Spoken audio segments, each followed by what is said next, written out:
Hey, Shri, I just booked my flight to the upcoming grocery shop conference, September 19th to the 22nd in Viva Las Vegas. Lucky you, Peter. But if you're not already registered, you can go check them out. It's a great CPG grocery event. Have over 100 speakers already signed up. Executives from Amazon, Sam's Club, DoorDash, Unilever, Whole Foods, and a whole bunch of other retailers, service providers, and brands come to the event. As we know, the pandemic massively accelerated transformation in the CPG space. So it will be really interesting to hear from these innovative companies and their leaders.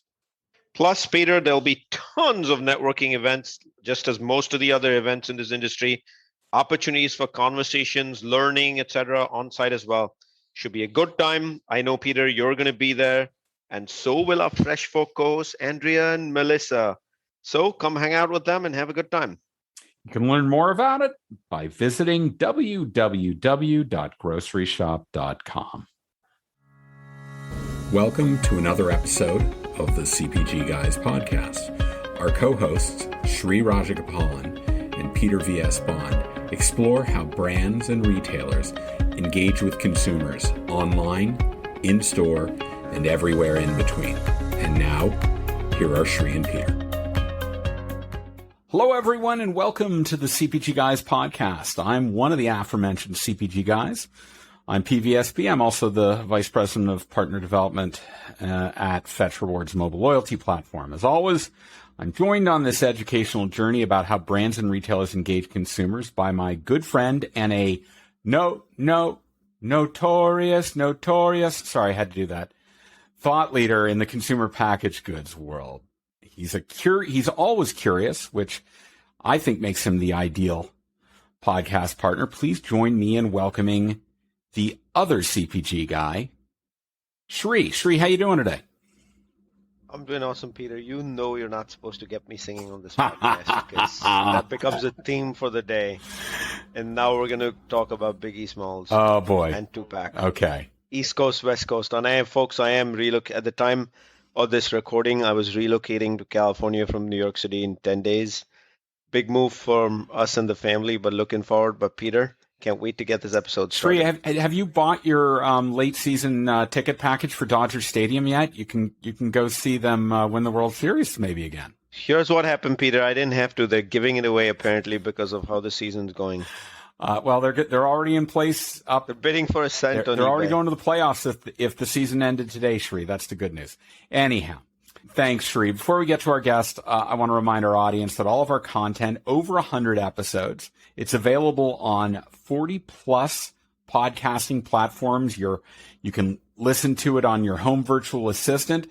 And there's so much more if you just go and visit cpgguys.com. If you're watching on the video, there it is, cpgguys.com.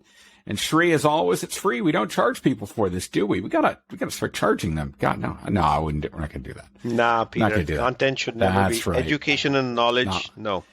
It's funny, on the back of my shirt here, it's one of the new models. It has a quote from, this will show my age, one of my favorite movies, Animal House, and it's the motto of Faber College. It says, knowledge is good. It's brilliant. Yeah. Isn't it? Yeah, I know Mark appreciates this. That's right. Yeah, exactly. So, for all the kids listening, college is knowledge. College is knowledge. A new word. And if you're not already following us on LinkedIn, please go to their site, or open their mobile app and enter the search term CPG Guys. It'll take you to our page, and in the upper left-hand corner, just click the blue follow button. And that way you'll keep apprised of everything we're posting on LinkedIn. It is our primary purpose, our primary platform for amplification. All right. On to the main event. Consumer product information and other content is critical for success in a world of the term that a friend of Shri and mine uttered called unified commerce. It's more than just e-commerce. It's digital commerce. It's digitizing everything. But the point is, from supply chain to the consumer's final point of decision, whether they're shopping in physical stores, online, or somewhere in between, consumers now expect product content to be there to help them on the path to purchase. At this point, content is king, and companies that can help brands produce and distribute this content to the digital shelf are clearly extremely important. Syndigo is a solutions provider that supports their brand, retailer, and distributor clients with the efficient transfer of product information across consumer goods ecosystem. Joining us today is Syndigo's Chief Product Officer. He leads Syndigo's product strategy and innovation with responsibility for developing solutions that clients can use to create, manage, syndicate, and optimize their content programs for better sales. Please join Shri and me in welcoming to the podcast Mark Detelich. Mark, greetings. How are you doing today? I'm doing great, guys. Thanks again for inviting me and having me, and really appreciate the opportunity to chat with you. That's terrific. Before we get to the questions that Shri and I have prepared for our conversation, our audience loves to multitask. So first, can you tell them where to find Syndigo on the web, where they can learn more about your business? And then would you give us a brief overview of your business focus? Sure. So you can find us on the web at syndigo.com, as well as our LinkedIn page. And I think hopefully you guys can provide the specific details on that for everyone. But as an organization, we are really focused on enabling global commerce. I think as you had mentioned, Pete, it's really about helping to enable that commerce by enabling content to efficiently flow between trading partners. And we like to think about it as, getting the right content into a format that's fit for the purpose that you need it, whether it's in store or planogramming or an e-com or in a marketplace, et cetera, getting it sent out to the right place in terms of those endpoints and syndications and all of the locations that need your content, and doing it at the right time, right? As efficiently as we can, and helping people get new items set up into retail assortments where needed in as quick of a fashion, and really getting out in front of consumers and shoppers as quickly as possible. That was a very concise and terrific summary. So thank you, Mark. And we will, to your point, include in the digital liner notes of this podcast links to both your LinkedIn profile and Syndigo's place on the web and Syndigo on LinkedIn. So with that in mind, why don't we get the conversation going? I'll kick it off with the first question. As I kind of mentioned in introducing you, Mark, the rapid growth of unified commerce has accelerated the need for content throughout the path to purchase, right? From your perspective, what have been the key product investments that Syndigo has been making to enable the seamless and expanded flow of this content between brands and their retail customers? Well, Syndigo's roots actually go back, probably over 30 years in terms of managing, creating, and publishing product content, right? Originally into stores, right, for planogramming, shelf space, things of that nature. And so over the years, we've made a significant amount of investment, especially in this digital transformation with the advent of e-commerce and all of the channels now that product content needs to live within. So our platform, core platform to do this is called the Content Experience Hub, CXH. And, it is a single native cloud-based SaaS platform that really enables kind of the end-to-end process, everything from creating content to enriching it to syndicating it to creating shopping experiences, doing analytics, et cetera, and combines all of those features of kind of a PIM, a DAM, syndication, digital shelf analytics into an end-to-end platform that really helps to improve data quality, helps to minimize the transfer of all this information between lots of other fragmented systems and applications. We really service both brands as well as retailers and those distributors and wholesalers that sit in the middle. So we've made investments on all sides for those guys. Kind of our latest that you may have seen in the news here just in the last 30 or 45 days was a recent acquisition we made of a company called Riversand, which was an MDM company to kind of expand our capabilities there. So happy to share more information along those lines as well. But it really, helps us double down on our focus to get really great shopping experiences created from really high quality content and get it out into the sales channels that brands need it to be in. Mark, as Chief Product Officer, you got a fun job of developing and evolving and maturing the Content Experience Hub. But one of the questions I've always been asked in this journey of leadership in a brand ecosystem of some sort has been when we invest in a product, what's the ROI? What's the incremental growth that the company can get, etc. So what's the connection, Mark, between the Content Experience Hub and incremental growth or ROI, whether it's a brand or a retailer? Like, how does that come together from this Content Experience Hub? Obviously, there's a lot of investment that goes on for a company that's trying to get their product content well managed, well governed, and sort of distributed out to their trading partners. So ROI is a key topic. If we're working with brands, right, you think about the importance of having that quality information and the information that's really required just to be on the shelf in an e-commerce space, right, and be able to get your new items set up and out there. If a shopper can't find your product, they're not going to be able to buy it, period.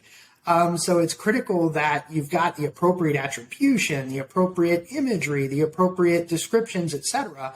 But beyond that, there's also information that you have to provide for the supply chain, right? In our case, it's GDSN information, part of the GS1 global standards, right? Making sure that all of the data and information about, how to move and ship and store and procure and buy and sell your product throughout the supply chain is critical information as well. If I'm a consumer and I buy my product on the website, for example, and I relied on the information that you provided, and then it's not what I expected when it shows up, what am I going to do? I'm going to turn around and return it. I'm going to send it back. And so now somebody is incurring a bunch more costs, right? Because I didn't get what I thought based on the information that you had previously presented to me. So there's a lot of ROI cases there.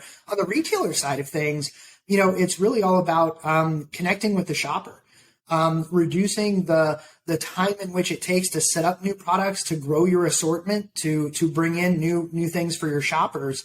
We've got one client, for example, that just recently told us that their new item setup time has reduced now from 2 weeks down to an hour, right? Based on kind of utilizing our platform and getting much higher quality data through the channel. And a lot as well on those retailer sites, you guys probably see it as well. When you go to a product page and you intend to buy a product, not only do you want to know the facts about like the product title and the description and everything, you're going to scroll down and you're going to see rich media experiences. It might be a video gallery. It might be a comparison chart or a spec table or something like that, recipes or whatever it may be.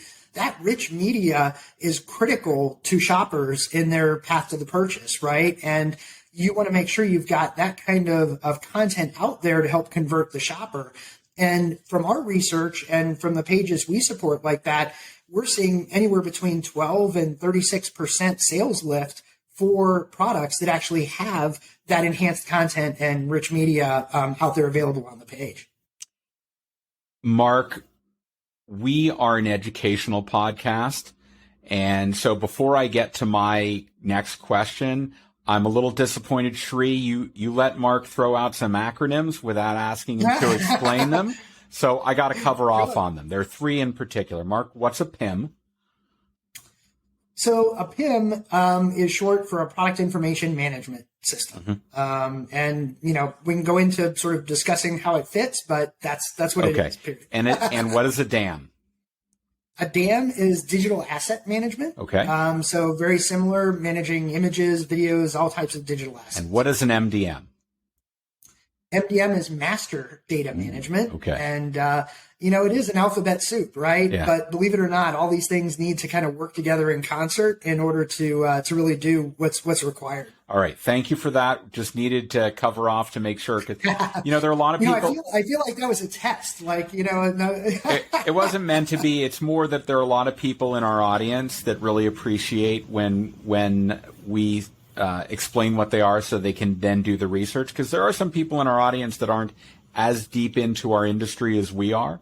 And this gives them the opportunity to do the research. So thank you for that. I really appreciate it. So we actually have financial analysts listening in, and I think it'll be helpful for them to finally get the decomposition of many of these acronyms. Yep. That's a big reason why we do it. Yeah. So happy to help. So now on to my question. Would you please let us know about who I don't want a complete list. That could take you forever, but can you give us a feel for who your retailer partners are and what products and services are kind of connected to those retail distribution points?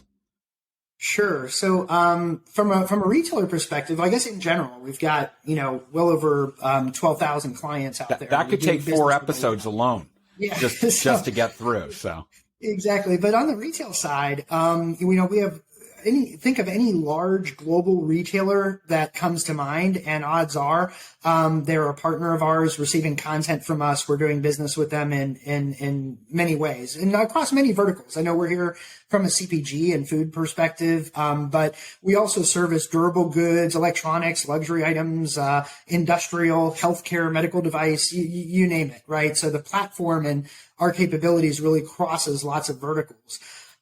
We've got probably 1,800 of some of the largest retailers, marketplaces in the world that we send content to. We're syndicating information into them via, whether it's automated exchange of information or getting them kind of the content as they need it. For many of those retailers, our platform serves as almost what the terminology would be like, kind of a vendor central, like as the portal where all of their suppliers come to send information in order to get their product actually set up on that retailer's website or in their store, and then also send ongoing information and updates of imagery and attribution, et cetera, about that product. And in those cases, we're also offering, we help those retailers reach out to their supplier base. We help them educate the suppliers on how to give them high quality data and the kind of information they need. We educate them about the business rules and things that are needed in order to do business with that retailer. We provide them, the portal or a way to get this information submitted, provide them back reporting. And really it's a collaboration with those retailers to almost run campaigns, if you will, with their supplier community to really, kind of make this connection.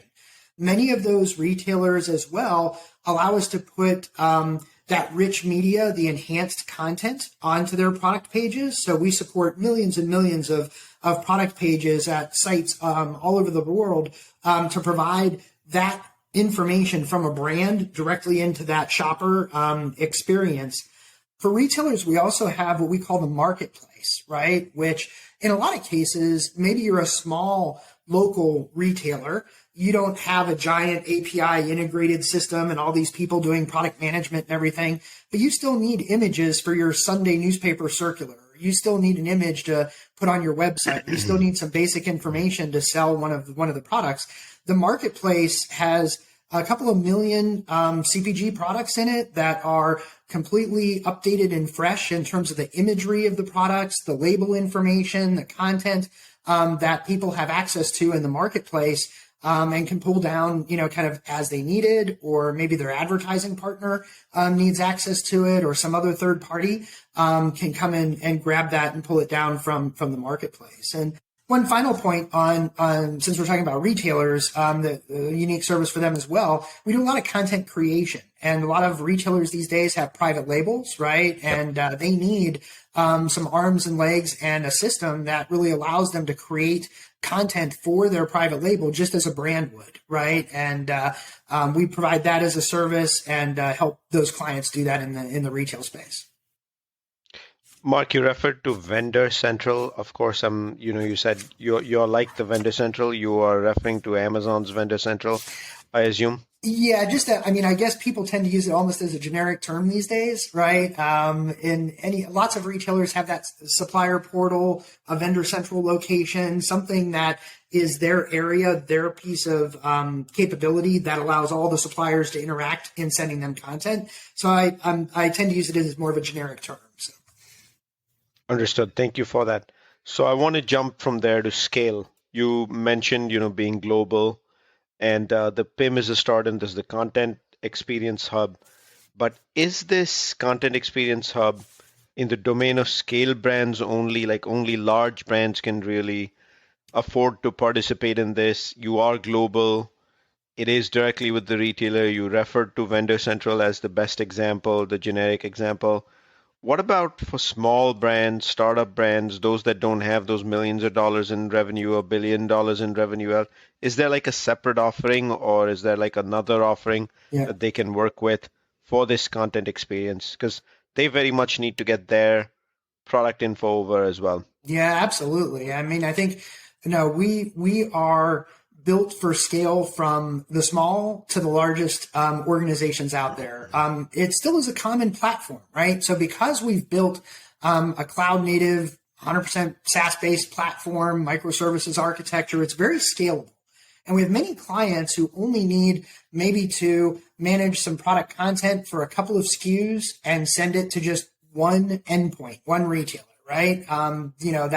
That's all they do. They're a small brand. They're a small mom and pop, kind of manufacturer that doesn't have that huge distribution channel. They use the same platform. It's just scaled down. Maybe they don't have all the breadth of the modules and all the breadth of all the service offerings because they frankly don't need it. But if they did, they could easily just sort of turn it on and kind of grow along with the platform. And so we have clients that are doing that with a handful of SKUs to a handful of endpoints. Up to the largest brands in the world. We've got, clients with maybe as many as 9 or 10 million digital assets in our platform, 2 or 3 million products and SKUs that they're managing, right? So extremely large scale. So it really kind of goes up and down. And the nice thing about it is it's a common platform that can support all of their needs. Mark, let's dive into one of the acronyms that you used earlier, notably PIM, or Product Information Management. What are its various components, and really what does it take to build a formal PIM? Sure. So, it's probably best to talk a little bit about this in context. So traditionally, right, people would have said, my MDM, which was the other phrase that we used, the master data management, is a place where internally within my organization, I'm going to lock down and govern the information about my product, right? And create, sort of what people would refer to as the golden record, right? The definitive, information about the product. And that feeds all kinds of systems. Order to cash, it feeds your supply chain systems, your ERP systems. It goes everywhere, right? What the PIM does is takes sort of some information from that very tightly governed, kind of internally focused information about the product. And it says, well, wait a minute, the marketers that are out there, the brand managers that are out there need to enhance and add to and modify information about the product that is especially relevant to shoppers and consumers, right? So what they want to be able to do is add attribution, add SEO terms for search engine optimization. They want to be able to add imagery. They want to be able to add all of the things that create a nice buying experience and really explain the value proposition and benefits of the product, et cetera. And they need a place to do that. And typically that's the PIM. It allows versions of this information to exist, to be modified, to be enhanced, to be expanded, and then also targeted to an endpoint, to a given, retailer, recipient, et cetera, as you think about downstream. And I think today, more and more what we're seeing is that this traditional concept of these things as disparate systems, an MDM and a PIM and a digital asset management for all my imagery and videos and things that remain disparate, are not sort of what companies are looking for these days. There's sort of a more modern view to what this ecosystem needs to look like.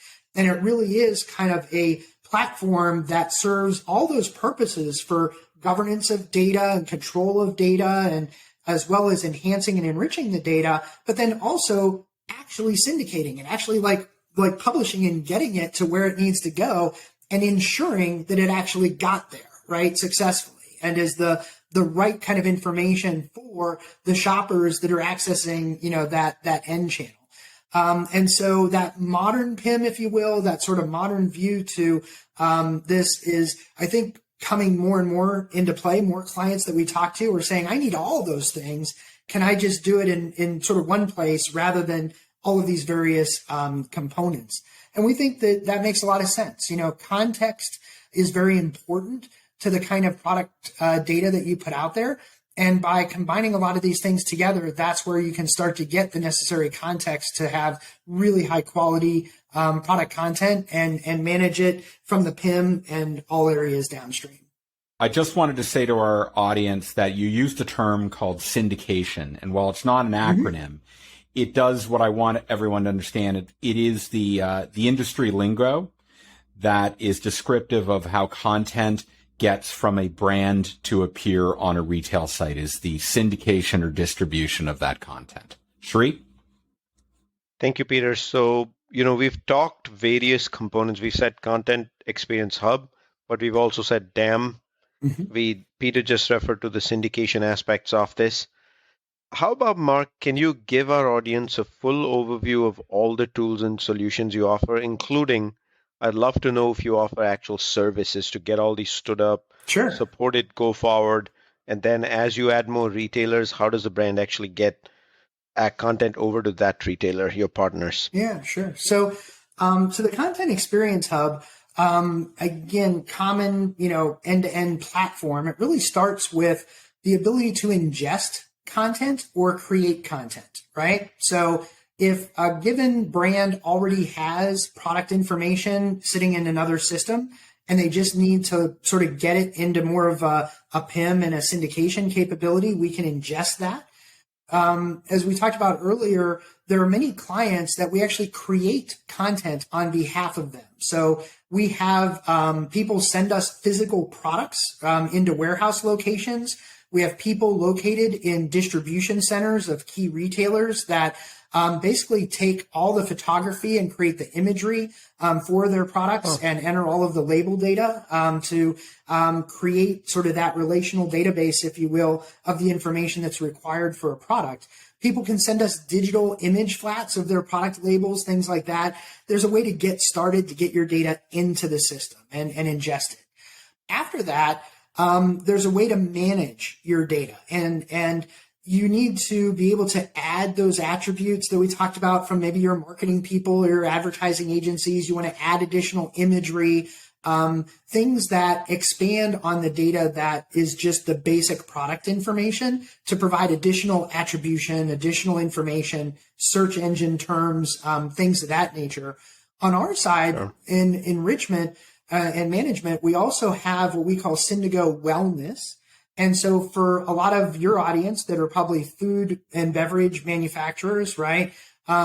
Based on the ingredients that are in a given food product, we have the ability to sort of audit those ingredients and understand whether that product qualifies for certain claims, nutritional claims. Like, is this food really paleo friendly or keto friendly, or does it qualify as low sodium, et cetera? Things that are maybe not written on the package itself, but are important search terms and important things that maybe a retailer, a grocer really wants to have in their environment because shoppers are shopping those lifestyle terms. They need to know what products actually qualify for that or not. So that's an example of additional kind of management and enrichment of the content. The next kind of piece to that puzzle is syndication, right? And I think, Peter, as you mentioned, it's really all about publishing and distributing this content from a brand or a manufacturer to the endpoint that they want to get it to, be that a direct-to-consumer site that they may have, or through authorized retailer sales channels or a marketplace, wherever it needs to go. What the Content Experience Hub really is built around, we have deep relationships with these retailers, and we understand what is required to get content into their systems to be able to go live in their downstream systems. Those business rules and data quality rules are built into our platform so that a brand right away knows, is my content qualifying and ready to be sent to a Walmart, a Target, an Ahold, an Albertsons, or wherever the endpoint might be, because all of those people have different requirements. It is not a one size fits all. And there is no, we like to say there's no easy button for syndication, right? You just can't say, go send my data. There's a lot of intellectual property and knowledge built into the system to allow that to happen, effectively, and then track and monitor whether that publishing actually worked. The next step is really those rich media shopping experiences. So we have a module that allows our clients to create and author that enhanced content, be it an image gallery or featured bullets or a comparison chart or a video tour, whatever it may be, that can then be actually placed on the product pages at the retailer, again, providing a much richer shopping experience. Maybe it's a guided selling experience or a product selector or things of that nature. And so that enhanced content we find really drives shopper engagement. It really drives conversion and is an important, piece of the puzzle. The last sort of, piece of this end-to-end process is really the fact that you need to optimize and analyze, is this all working, right? We've talked about the level of investment and money that people have to put in to make this content available. And a lot of times you can't afford to do the same level of information for all of your products, right? It's just too big of an investment. And so we have a full suite of digital shelf analytics that helps brands understand how their products are performing on the digital shelf. What's your share of search? What's your share of the shelf? So if a consumer goes in and types, cereal in the search bar, what brands and types of cereal come up in the search results, right? It's very important to understand because, as a shopper, you're not paging down, 5 or 6 pages to find what you want. You're buying what you see on the first page of the search results, right? Is usually what happens. And so we want to help brands understand how to get better placement, how to get better results from search or things of that nature. Is their product out of stock? Pricing intelligence, minimum advertised price or MAP compliance programs. For marketplaces, are you winning the buy box as the first party manufacturer of the product, or is some third party reseller winning the buy box in the marketplace, right? So there's a whole suite of those applications that help you understand, did my content really do what I intended it to do? What I intended to be live and existing on the website, is it really there? And how can I better optimize it? And all of this, all of these modules are kind of contained in a common single platform that really minimizes the data moving around between lots of other fragmented systems and gives you the ability to take action right away on those analytics, because you've got the PIM, you've got the DAM, you've got the other components right there that kind of make it a very easy full circle end-to-end business process. Anyone familiar with this podcast knows the best place to hide a dead body is on the second page of search results, because no one will ever find it.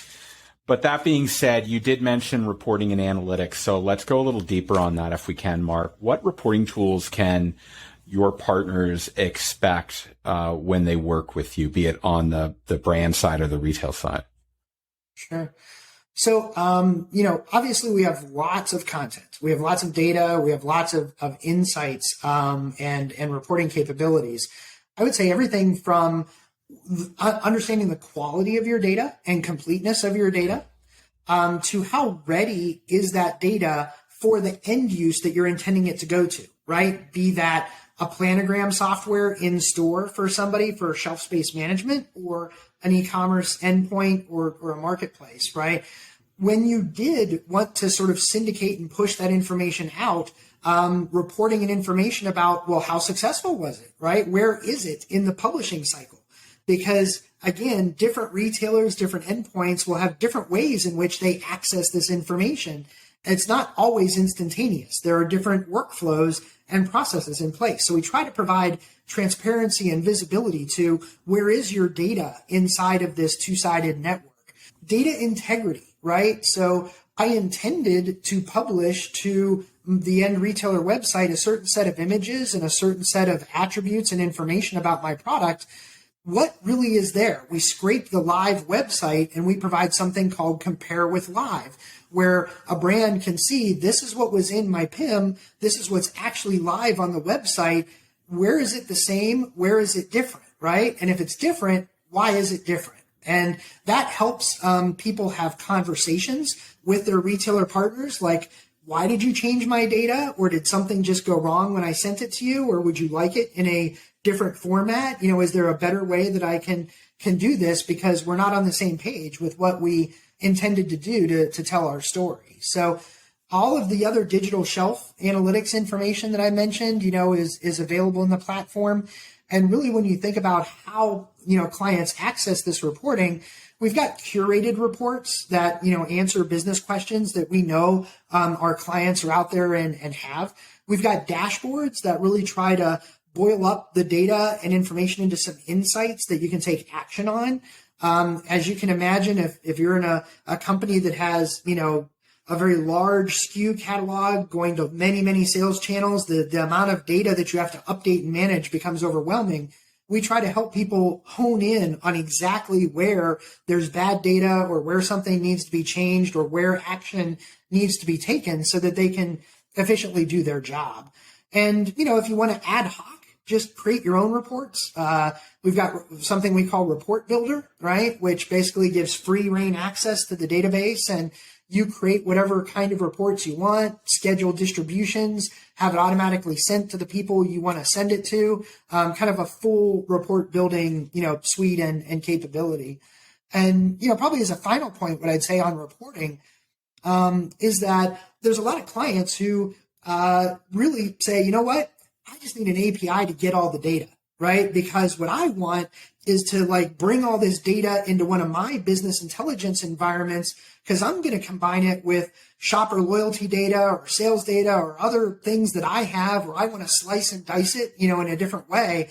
And so we provide a full suite of API access to just sort of get the content, get the analytics, get the information, and you can do with it, what you need to. So Peter, API, should I let that one go? Yeah. Because we actually, in a previous episode, 2 or 3 episodes ago, we decomposed API. Yeah, I think we're good. Do you remember? Yes. So I'm going to jump from API mark to, let's get to a fun piece. Predictions. Yeah. You obviously talk to retailers all the time. They are your partners. At the end of the day, both you and brands are at the service of retailers and shoppers and consumers in store and online anyway. So with that lens, what are your retail predictions now that we are emerging from COVID? Is the e-commerce frenziness going to sustain?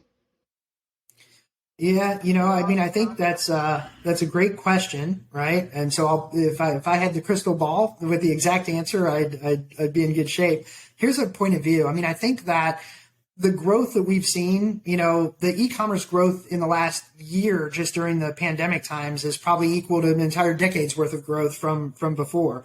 And we've seen more and more categories move online, right? People would not have thought about buying certain things from an online experience before, that today it's like second nature, right? Whether that's groceries and food products and fresh products, et cetera, to buying a car online, right, without ever having seen it. And with all the delivery options that retailers have innovated into, pick up in store or pick up curbside or deliver to the house, et cetera, it's not going away, right? The growth will continue to accelerate. And the key there is to remember, though, e-commerce, even with all this growth, is still probably only 30% of total commerce, right? There are still people, walking into stores and shopping and buying things off the shelf. And so, from our perspective, it's not an either or. This has to be an and equation. You have to think about in-store and online and the entire shopper journey, right? You need an omni-channel view to your content. If I'm a shopper, I'm expecting that the information and content I see on the shelf in the store about your product is the same thing I'm going to see on the webpage, right? And I'm going to get the same experience. And I want the in-store experience to be somehow transitioned into the digital economy and give me that same experience on the web. Even if I'm not making the buying transaction, right, on the website and online, I'm still probably doing my research, my comparisons. Parts of the shopper journey that are online today are never going to go away. And I think people are just becoming more and more, comfortable with that. and, mobile device usage and the mobile device access to all of this information as well, is just going to continue to fuel kind of the need for all of this content for that online experience, and also to make sure you have a healthy in-store experience as well. So it will continue to grow, but it has to be omnichannel. Mark, at least 50% of my physical store visits involve me at one point or another in store opening up my smartphone and searching for product content. So my warning to any retailer in the omni-channel business is that if you don't make it available to your shoppers through your mechanisms, there are other companies that are more than happy to do that. I can think of one in Seattle that'll take it right away from you. So very important. And I think, along the same lines, Peter, what we tend to find, and, what we're doing with our content for some of our clients is using that context, like you just said, right? Like, where am I? Am I in the store? Am I accessing information in a certain way? Am I in a certain zip code? Am I in a certain day part, right? Am I in the morning or the afternoon or the evening? Am I on a mobile device or am I on a desktop? Like, all of this context means I could create a different shopping experience for you, right? It's not just personalization to you and who you are as a shopper, but it's the contextual information about any group of shoppers, given like where they are, how they are using certain technology in their shopper journey. And we find that you can tailor and modify product content to fit those contextual situations and have a much more targeted and rich environment. I think we'd be remiss before you leave, Mark, if we didn't ask you about something you mentioned when you started this conversation. Syndigo recently acquired Riversand. Can you give us a little more detail on that and really help us understand how this is going to benefit your mutual clients? Sure. So we're very excited about the Riversand acquisition, being kind of a best-in-class in syndication and analytics and the PIM as Syndigo had been participating. Riversand is equally the best-in-class MDM, multi-domain MDM platform that's out there for master data management. And so the ability for us, as I mentioned, a lot of times companies have both an MDM and a PIM and all of this other downstream platform. So it's a natural sort of extension for us to be able to say, let's really make sure that we're bringing efficiencies and quality to the entire product content experience. And there's a real sort of leverage and benefit to doing that as a holistic process. Equally exciting, though, outside of just the product domain, is that Riversand, as a multi-domain master data management system, also supports the customer master, location master, supplier master, all these other domains of master data that are critically important to a company. And again, to our previous conversation, provide context that maybe the product domain can utilize, right? If I combine customer and product, I could get some very interesting insights about the product journey, or I can tailor content to a different kind of experience.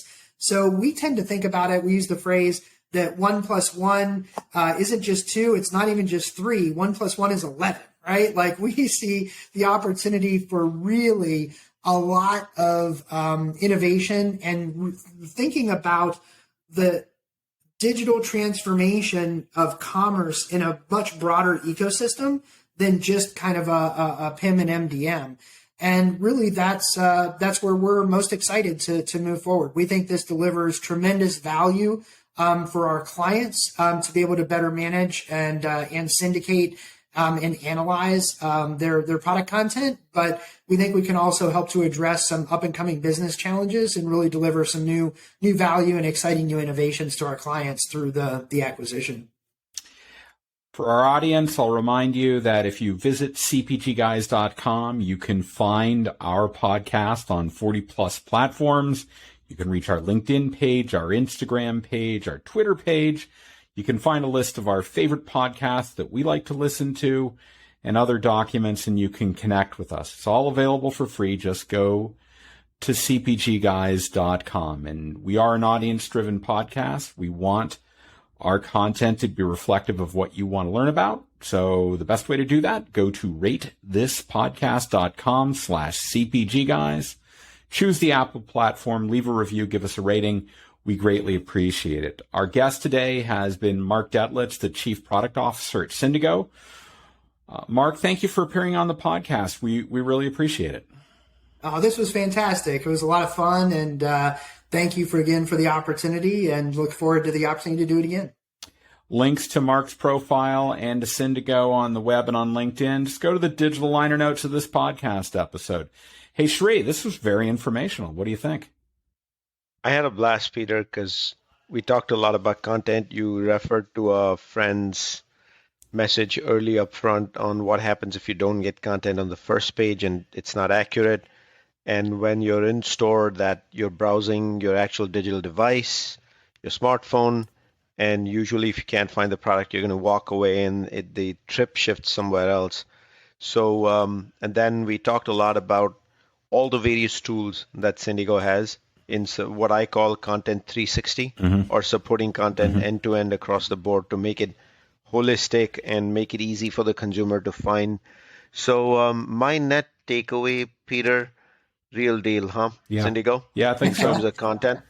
So I'm looking forward to learning more in the industry about how Syndigo plays this out. It's fantastic that y'all have been around for quite some time. Y'all have amazing retail partners. And it was a pleasure to bring you on board the show for this episode, Mark, and hope we'll get to talk some more with you in the recent future. Oh, thank you very much. I appreciate it. It was great spending time with you guys.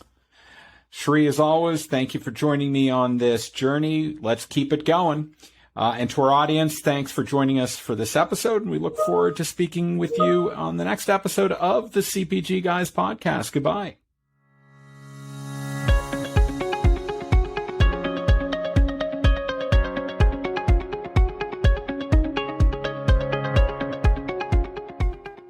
The content in this podcast episode is provided for general informational purposes only. By listening to our episode, you understand that no information contained in this episode should be construed as advice from CPG Guys LLC or the individual author, hosts, or guests, nor is it intended to be a substitute for research on any subject matter. Reference to any specific product or entity does not constitute an endorsement or recommendation by CPG Guys LLC. The views expressed by guests are their own, and their appearance on the program does not imply an endorsement of them or any entity they represent. The views expressed by CPG Guys LLC do not represent the views of their employers or the entity they represent. CPG Guys LLC expressly disclaims any and all liability or responsibility for any direct, indirect, incidental, special, consequential, or other damages arising out of any individual's use of, reference to, or inability to use this podcast or the information we present in this podcast.